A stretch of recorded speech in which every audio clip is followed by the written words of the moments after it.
সূরাতুল হুজুরাতের ৬ নম্বর আয়াতে মহান আল্লাহ সংবাদ সংগ্রহ ও প্রচারের একটি নীতিমালা বর্ণনা করেছেন, যেখানে আল্লাহ বলেন, ইন জাআকুম ফাসিকুম বিনাবাইন ফাতাবায়ানু, যদি তোমাদের মাঝে কোনো ফাসিক পাপাচারী সংবাদ নিয়ে আসে তাহলে তা তোমরা যাচাই বাছাই করে নাও। অত্র আয়াতের একটি শানে নুজুল রয়েছে যা মুসনাদ আহমদে বর্ণিত হয়েছে। বনি মুস্তালিক গোত্রের প্রধান বা সর্দার হারিস ইবনে দিরার রাদিয়াল্লাহু তাআলা বলেন, যিনি উম্মুল মুমিনিন জুয়াইরিয়া রাদিয়াল্লাহু তাআলার সম্মানিত পিতা, তিনি বলছেন, একদা আমি আল্লাহ রাসূল সাল্লাল্লাহু আলাইহি সাল্লামের খেদমতে আরজ হলাম। তিনি আমাকে ইসলামের প্রতি দারুণভাবে উৎসাহিত করলেন এবং যাকাত প্রদান ও উত্তোলনের ব্যাপারে নির্দেশ প্রদান করলেন। আমি যেন নিজ গোত্রে গিয়ে তা আদায় করি।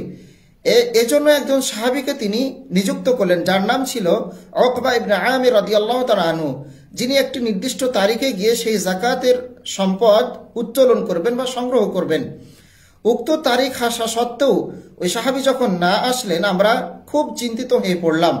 সমাজের সকলে মিলে আমরা এই পরামর্শ বা সিদ্ধান্তে আসলাম, আমরা সবাই মিলে রাসূল সাল্লাল্লাহু আলাইহি সাল্লামের কাছে সাক্ষাৎ করব। এমত অবস্থায় দেখা গেল উকবা ইবনে আমির রাদিয়াল্লাহু তাআলা যাকাত সংগ্রহের জন্য বাসা থেকে বের হয়েছেন, কিন্তু পথিমধ্যে তিনি এই শঙ্কা করলেন বা ভীত সন্ত্রস্ত হলেন যে পূর্ব শত্রুতার জের ধরে তাকে হত্যা করা হতে পারে অথবা তাকে শাস্তি দেওয়া হতে পারে, বন্দী করা হতে পারে। তিনি সেখানে না গিয়েই রাসূল সাল্লাল্লাহু আলাইহি সাল্লামের কাছে ফিরে এসে বললেন, ইয়া রাসূলুল্লাহ, তারা আমাকে হত্যা করার জন্য উদ্যত হয়েছে, হুমকি দিয়েছে এবং যাকাত প্রদান করতে অস্বীকৃতি জ্ঞাপন করেছে। এমত অবস্থায় আল্লাহ রাসূল সাল্লাল্লাহু আলাইহি সাল্লাম তাদের প্রতি, অর্থাৎ হারিস ইবনে দিরার রাদিয়াল্লাহু তাআলা বনি মুস্তালিক গোত্রের প্রতি খালিদ ইবনুল ওয়ালিদ রাদিয়াল্লাহু তাআলাকে প্রধান করে একটি সৈন্যবাহিনী প্রেরণ করলেন।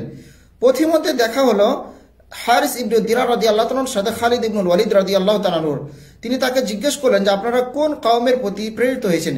তিনি বললেন যে আমরা তোমাদের প্রতি প্রেরিত হয়েছি। জিজ্ঞেস করলেন কেন? তিনি বললেন, উকবা রাদিয়াল্লাহু তাআলার ঘটনা, যে তোমরা যাকাত প্রদানে অস্বীকৃতি জ্ঞাপন করেছো এবং তোমরা উকবা রাদিয়াল্লাহু তাআলাকে হত্যা করতে উদ্যত হয়েছো, হুমকি দিয়েছো। তিনি বললেন, আমরা রাসূল সাল্লাল্লাহু আলাইহি সাল্লামের সামনে গিয়ে বললাম, যেই ওই সত্তার শপথ যিনি আপনাকে নবী হিসেবে প্রেরণ করেছেন, উকবা রাদিয়াল্লাহু তাআলা কখনোই আমাদের সামনে যান নাই, আমাদের কওমের প্রতি যান নাই এবং আমাদের কাছে তিনি যাকাত উত্তোলনের জন্য যান নাই, আমরা তাকে কখনো হুমকিও প্রদান করি নাই। এমত অবস্থায় আল্লাহ তাআলা অত্র আয়াতটি নাজিল করেন। আমরা দেখতে পাই কোনো সংবাদ সংগ্রহের জন্য দুটি নীতিমালা রয়েছে, সেখানে তাড়াহুড়ো না করা এবং সেখানে সংবাদটি যাচাই বাছাই করা, সরাসরি সম্প্রচার না করা। আল্লাহ আমাদেরকে তৌফিক দান করুন মিথ্যা সংবাদ পরিবেশন থেকে। রাসূল সাল্লাল্লাহু আলাইহি ওয়াসাল্লাম একটা হাদিস বলছেন, কাফা বিল মারই কাযিবান আন ইউহাদ্দিসা বিকুল্লি মা সামিআ, একজন মানুষের মিথ্যাবাদী হওয়ার জন্য অতটুকুই যথেষ্ট, সে যা শুনে এবং তা বর্ণনা করে। সুতরাং আসুন আমরা সংবাদ পরিবেশনের পূর্বে তা যাচাই বাছাই করি। ওয়া সাল্লাল্লাহু ওয়া সাল্লামা আলা নবিয়িনা মুহাম্মদ।